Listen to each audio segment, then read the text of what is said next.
Joining me now with $3 billion in assets under management, Globalt Investments Senior Portfolio Manager Keith Buchanan. Keith, so all right, let's tee it up for next week. What are you watching? We heard from a lot of the tech names this week. What is the main focus for you come Monday? Sure, Liz, and thanks again for having me. We're looking at this earnings season as somewhat of a fork in the road, where companies and industries have to prove their mettle. They've been awarded these valuations over the last couple of years, particularly those that have performed the best and grown the largest. And now they have to prove that they have business models that can sustain themselves and prove that valuation correct.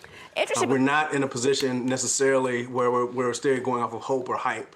Now it has to be proven on a quarter-to-quarter basis with high execution and earnings guidance that proves that that's continuous, at least over the next couple of years, as we kind of parse through the returns and earnings growth that this market is paying for and whether they can deliver those for investors right now. You also mentioned, I think, that the bond market is tightening even if the Fed isn't. That was an event from this week. We've had several of our guests echo the sentiments from you. Let's talk about, we just had our correspondent Lauren Simonetti at the new Texie exchange down in Dallas. That is backed by a lot of the major banks. JPMorgan is one of them, a company that is building a multi-billion-dollar campus in the state of Texas, in Dallas. So talk to us about JPMorgan, because you like this name.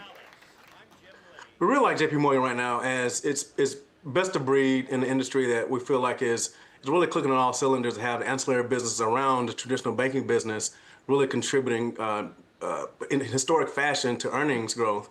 And also coming to a period where the longer end, as you mentioned, after Wednesday has propped up some, and the shorter end has remained somewhat neutral, if not trended downward. That steepening adds more allure to the traditional banking business. And if trading and advisory and all those businesses can continue to kick in dramatic earnings growth on a year-over-year basis, we feel like JPMorgan is one of those names that can continue to prove its mettle going forward from an earnings perspective. Yeah, and you know what? You like Delta Airlines and you like Costco, so you're betting on the consumer. We had consumer confidence today actually boosted. So we saw a strong report there. That kind of gives me a sense that maybe you're banking on the consumer and those stocks as well. Sure.